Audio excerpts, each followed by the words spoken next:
কারো প্রতি কোনো বিদ্বেষমূলক বা কোনো ধর্মীয় উপাসনালয়গুলি ব্যবহার করবে না। যারা রানিং চেয়ারম্যান আছেন, ভাইস চেয়ারম্যান আছেন, মহিলা ভাইস চেয়ারম্যান আছেন, আপনারা সরকারি অফিস ব্যবহার করবেন না। এটি আচরণবিধিতে সম্পূর্ণ নিষিদ্ধ। এবং সরকারি গাড়ি কোনো কিছু ব্যবহার করা যাবে না।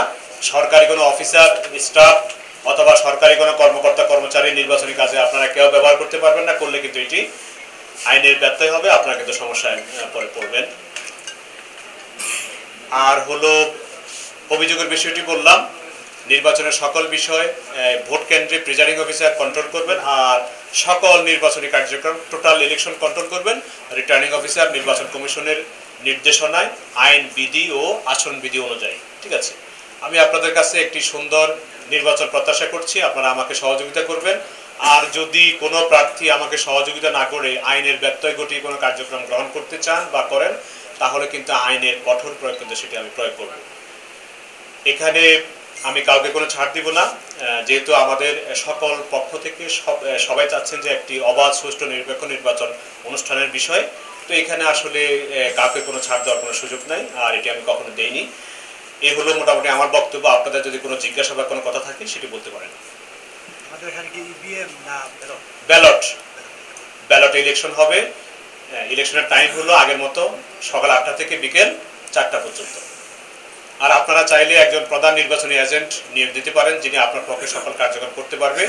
আমাদের নির্ধারিত ফর্ম আছে, এটা উপজেলা নির্বাচন অফিস থেকে সংগ্রহ করে যা যা প্রয়োজন সেগুলো করে আমার বরাবর অ্যাপ্লিকেশন দিবেন। আমি যাচাই বাছাই করে সেটি অ্যাপ্রুভ করব।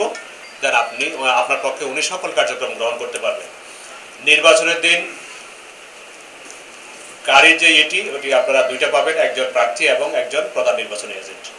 আর ভোটারে আনা নেওয়ার বিষয়ে কোনো গাড়ি ব্যবহার করতে পারবেন না, এটা সম্পূর্ণ নিষিদ্ধ আছে। মিছিল টোটালি নিষিদ্ধ, কোনো শোডাউন এগুলো নিষিদ্ধ। ঠিক আছে, মিছিল, শোডাউন এগুলো নিষিদ্ধ। মোটর সাইকেল, তারপরে অটো বা অন্য কোনোভাবে আপনারা যদি কোনো মিছিল বা শোডাউন করেন, এটি কিন্তু আচরণবিধির লঙ্ঘন হবে। সমাবেশ করতে পারবেন, তবে সেটি অবশ্যই আগেই অফিসার ইনচার্জ ওসি বরাবর একটা অ্যাপ্লিকেশন দিবেন, আমাকে অবগত করবেন অনুলিপি দিয়ে। ঠিক আছে, যে আমি অমুক সময় এই সময়, বা একটা শিডিউল দিয়ে দিবেন, আমি আজকে এতটার সময় এই সময় আজকে 5টা জায়গায় করবো, আগামীকালকে, এগুলো শিডিউল দিয়ে এটা ওসি সাহেব বরাবর একটা অ্যাপ্লিকেশন দিবেন আর আমাকে অনুলিপি দিয়ে জানাবেন। ঠিক আছে, ওসি সাহেব যদি অনুমতি দেয় দেন আপনারা সমাবেশ করতে পারবেন, না হলে কিন্তু পারবেন না। আর সমাবেশে মাইক ইউজ করবেন, হর্ন ইউজ করবেন, সর্বোচ্চ 4টি।